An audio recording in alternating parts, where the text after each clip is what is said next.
Hello बच्चों, welcome to Pankaj physics centre. आप यदि पिछले क्लास में आप लोगों से डिस्कस किए थे कि यदि हमारा कोई स्लैब रखा हुआ है और डिफरेंट डिफरेंट स्लैब के दोनों साइड क्या हो, डिफरेंट मीडियम डिफरेंट मीडियम होना चाहिए। ऑब्जर्वर और ऑब्जेक्ट क्या हो, डिफरेंट मीडियम में रखा हुआ है, तो उससे फाइनल इमेज कहाँ पे फॉर्मेशन होगा और उस फाइनल इमेज का डिस्टेंस जो होगी वो कहाँ से, ऑब्जर्वर से कितना डिस्टेंस दूर होगा, तो वह कहाँ पे बनेगा, उसके बारे में हम डिस्कस किए थे। उसमें क्वेश्चंस भी आपको हम समझाए थे। यदि आप उस वीडियो को नहीं देखे हो बच्चों, तो YouTube पे टाइप करना when observer and object place between two different medium, और साथ ही साथ यदि हम इस वीडियो में, आज वाले वीडियो में, उसका हम डिस्क्रिप्शन में लिंक दे देंगे, वहां से भी आप देख सकते हो। चलो आज हम एक और छोटे से टॉपिक का हम स्टडी करने वाले हैं। अब तक तो हम एक्सियल रे की कहानी था, लेकिन अब आज हम क्या करने वाले हैं, आई जो है इंसिडेंट एंगल जो है वो अब कुछ एंगल पे आ रहा है। अब जी वेरी वेरी स्मॉल नहीं है, तो ऐसे सिचुएशन में क्या होगा, तो बच्चों हेडिंग लिखना। हेडिंग क्या लिखोगे, और मतलब लेटरल शिफ्ट ना, क्या लिखोगे बच्चों, lateral shift, lateral shift, shift from slab, मतलब स्लैब से कितना लेटरल शिफ्ट कितना होगा उसको फाइंड आउट करना है ना, फ्रॉम स्लैब। तो देखो बच्चों, अब हमारा स्लैब है, यहां पे देखना, यहां पे दिख रहा होगा। मान लो कि यह स्लैब है हमारा, क्या है बच्चों, स्लैब। इसकी थिकनेस जो है वो टी मान लेते हैं। क्या दिक्कत है, थिकनेस इसका टी मान लेते हैं। अब हमारा रे जो है, इस पे हम नॉर्मल ड्रॉ कर दो ऐसे। अब रे कुछ एंगल पे आ रहा है ना, कुछ एंगल पे इस तरह से, यह एंगल हम आई मान लेते हैं। आई जो है हमारा इस समय वेरी वेरी स्मॉल नहीं है, कुछ एंगल है। तब हम ऐसे कंडीशंस में कितना शिफ्ट आएगा वो निकालना है ना। तो देखो कैसे निकालते हैं, यहां रे आया बच्चों, तो जब इसका रिफ्रैक्टिव इंडेक्स मान लेते हैं n है, इसका रिफ्रैक्टिव इंडेक्स क्या है बच्चों, n मान लेते हैं, क्या परेशानी है, और इधर एयर है ना, इधर एयर माने, इधर भी एयर है। चलो अच्छी बात है ना, यहाँ एयर है। अब कहो कि जब यह रे रेयर से डेंसर में आएगा, किधर बेंड करेगा, टुवर्ड्स द नॉर्मल बेंड करेगा। तो बेंड किया टुवर्ड्स द नॉर्मल, इस तरह से आया ना बच्चों। इस सरफेस पे भी हम क्या करो, नॉर्मल ड्रॉ कर दो। अब जब यह सरफेस से, जब यह रे बाहर निकलेगी, यदि स्लैब से बाहर निकलेगी, तो कैसे जाएगा, अवे फ्रॉम नॉर्मल, कुछ ऐसे जाने वाला है। देख तो यहाँ कुछ ऐसे जाएगा ना, अवे फ्रॉम नॉर्मल। यदि यह सरफेस नहीं होता, यदि यह सरफेस नहीं होता बच्चों, और यह रे मीडियम नहीं होती, तो क्या आता है, रे तो ऐसे आता कि नहीं, देख तो कुछ ऐसे ही ना जाता रे, इस तरह से ना, यहां पे कुछ ऐसे जाता,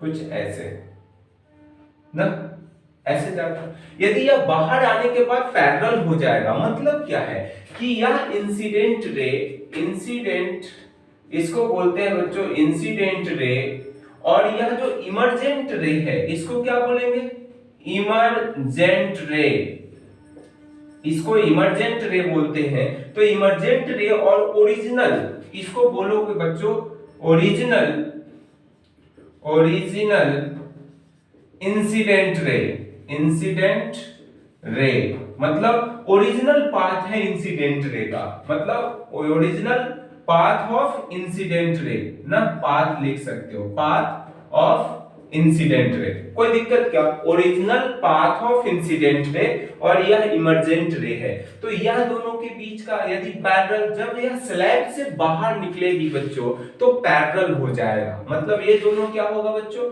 पैरेलल रहेगा, पैरेलल ना, पैरेलल, पैरेलल जब कब, जब हमारा स्लैब से बाहर आ जाएगा तब ना पैरेलल होगा।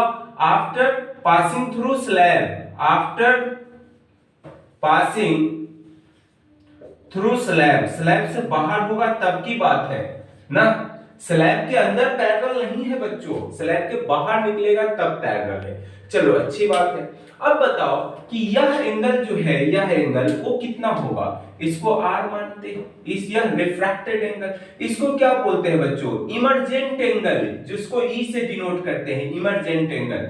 चलो यह पॉइंट हम A मान लेते हैं, यह पॉइंट B मान लेते हैं। तो यह जो है बच्चों, यह डिस्टेंस, यह परपेंडिकुलर डिस्टेंस जो होगा इसी को शिफ्ट बोलते हैं। कितना होगा, A हमारा शिफ्ट होगा। तो बच्चों हम यह S को हम बोलते हैं लेटरल डिस्प्लेसमेंट भी बोलते हैं। S हमारा क्या है बच्चों, लेटरल ना, लेटरल डिस्प्लेसमेंट, डिस्प्लेसमेंट। कोई परेशानी क्या, या S को हम शिफ्ट भी बोल सकते हैं। कितना शिफ्ट हुआ है, कहां, अंदर में, मतलब रे, ओरिजिनल रे जो है, इंसिडेंट रे का पाथ वह कितना शिफ्ट हुआ है, कहां, स्लैब के अंदर की बात है, तो उसको हम लेटरल डिस्प्लेसमेंट भी बोल सकते हैं। परपेंडिकुलर डिस्टेंस हमारा क्या, परपेंडिकुलर डिस्टेंस को हम क्या बोल रहे हैं, लेटरल डिस्प्लेसमेंट बोल रहे हैं। ए वाली पर अंदर की बात है, ऐसा नहीं कि बाहर परपेंडिकुलर डिस्टेंस नहीं, अंदर वाला डिस्प्लेसमेंट परपेंडिकुलर, तो इसको हम लेटरल डिस्प्लेसमेंट भी बोलते हैं। चलो यही तो हमें फाइंड आउट करना है, तो फाइंड आउट करना है तो क्या दिक्कत है, करते हैं। बच्चों यह वाला ट्रायंगल दिख रहा है, इसका नाम ले लो, ए है, ए बी है, और इसको हम बच्चों यह हमारा क्या है, सी मान लेते हैं। कोई परेशानी क्या, ए बी और ये सी माने हैं, और इसको बच्चों मान लो क्या मानते हैं, इसको मान लेते हैं हम ए बी सी, और ये डी है हमारा। चलो यह पॉइंट, अब यह हमारा ई हमारा क्या है, angle of emergent, angle of emergent, emergent.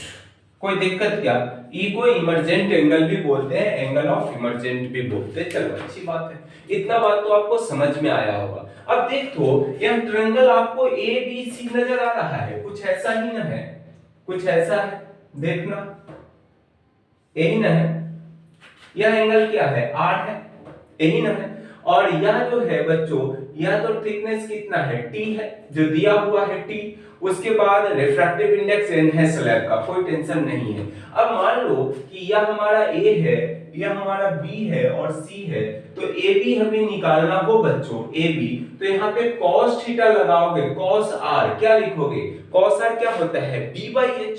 तो b तो हमारा क्या, ये हमारा p और ये हमारा b, मतलब ac अपॉन ab होगा कि नहीं। तो AC हमारा क्या है बच्चों, AC तो दिया हुआ है T अपॉन AB, मतलब AB इक्वल टू क्या लिख सकते हो, बोलो, AB इक्वल टू लिख सकते हैं T अपॉन क्या, cos R ना, और क्या लिख सकते हो, AB इक्वल टू हम लिख सकते हैं T इंटू sec R ना, यह cos को नीचे से ऊपर लेके जाओगे तो sec नहीं हो जाएगा, इसीलिए sec लिखे हैं। क्या हो गया, चलो इतना हो जाने के बाद फिर इस ट्रायंगल, हमें तो S निकालना है ना।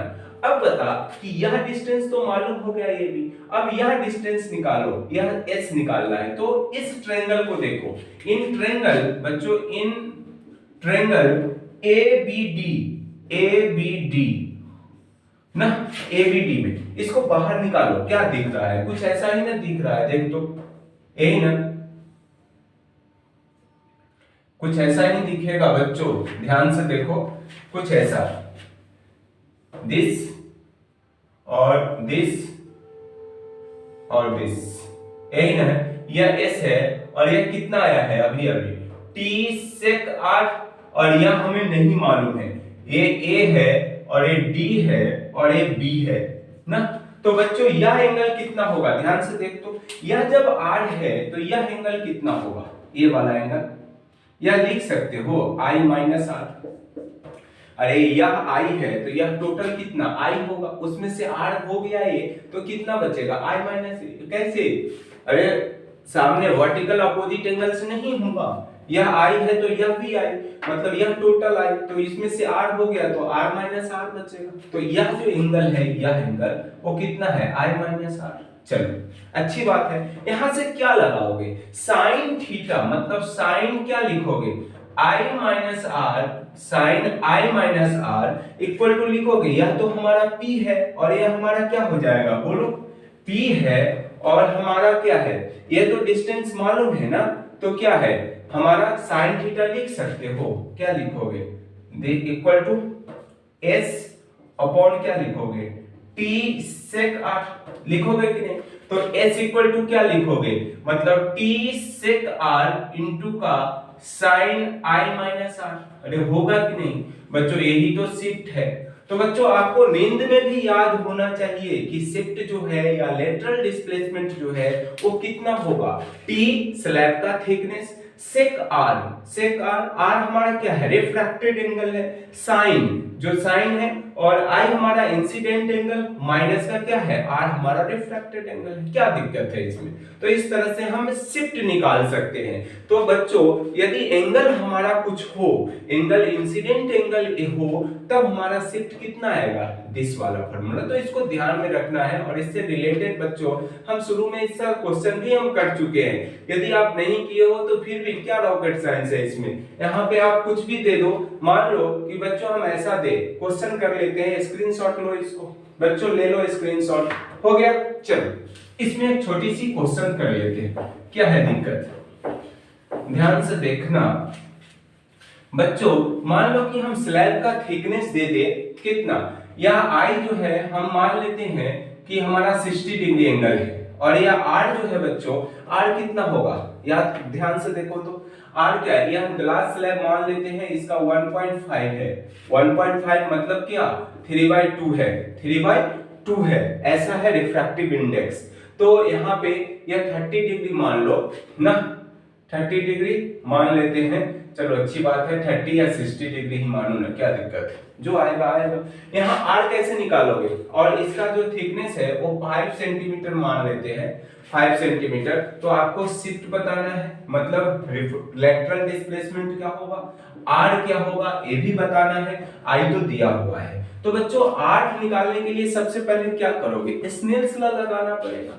स्नेल्स लॉ कैसे लगाते हैं, जिस मीडियम से रे आ रही है उसी मीडियम का रिफ्रैक्टिव इंडेक्स, तो एयर 1, उस मीडियम में रे इंसिडेंट एंगल कितना sin 60 डिग्री, चलो इक्वल टू जहां पे रे जा रही है उस मीडियम का रिफ्रैक्टिव इंडेक्स, तो 3/2, और इनटू का क्या लिखोगे sin r, यही ना लिखोगे।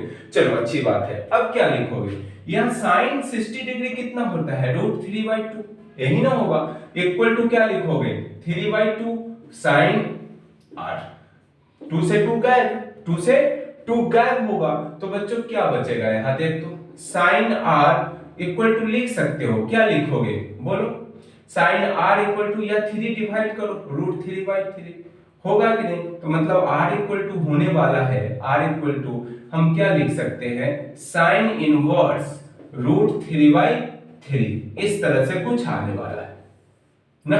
अब ये क्या एंगल रहेगा, उतना कॉम्प्लेक्स देगा नहीं, अपनी मर्जी से लिख लिए हैं, इस तरह ऐसा आ गया है, कॉम्प्लेक्स देगा नहीं, कुछ ऐसा देगा कि वह कटे, हमारा एंगल कुछ कैंसिल हो ना, और कोई बात नहीं है। चलिए इतना हो जाने के बाद अब क्या करोगे, हमारे r तो निकल गया, शिफ्ट निकालना है, तो s इक्वल टू क्या पढ़े हो, t sec r into sine I minus R, यही ना पढ़े हो।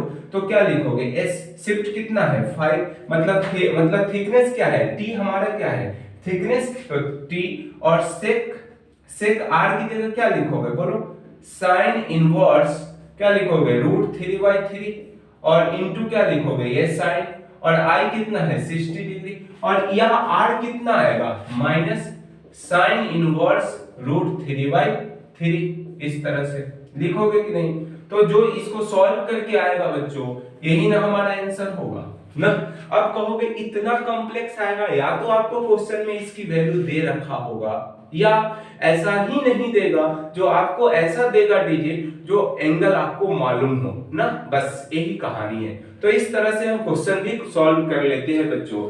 तो यदि आप इसको क्या है ध्यान से इससे रिलेटेड जहां से भी क्वेश्चन बने तो आपको आराम से अब बनना चाहिए, आपको सीख चुके हो कि शिफ्ट क्या होता है। बच्चों स्क्रीनशॉट ले लो, हम अगले वीडियो में आपसे फिर से मिलते हैं बच्चों। आपसे अब डिस्कस करने वाले हैं कि क्रिटिकल एंगल क्या होता है, TIR क्या होता है, टोटल इंटरनल रिफ्लेक्शन क्या होगा, इस सारे उसकी कंडीशन क्या क्या होगी ना, ग्रेजिंग इमरजेंस क्या होता है, ग्रेजिंग इंसिडेंट रे क्या होता है, इन सारे चीज के बारे में हम डिस्कस करने वाले हैं। तो अगले वीडियो में आपसे फिर से मिलते हैं बच्चों।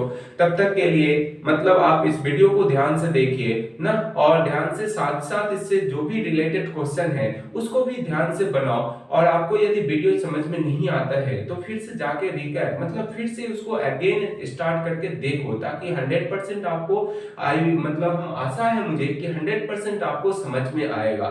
फिर अगले क्लास में आपसे मिलते हैं। That's it.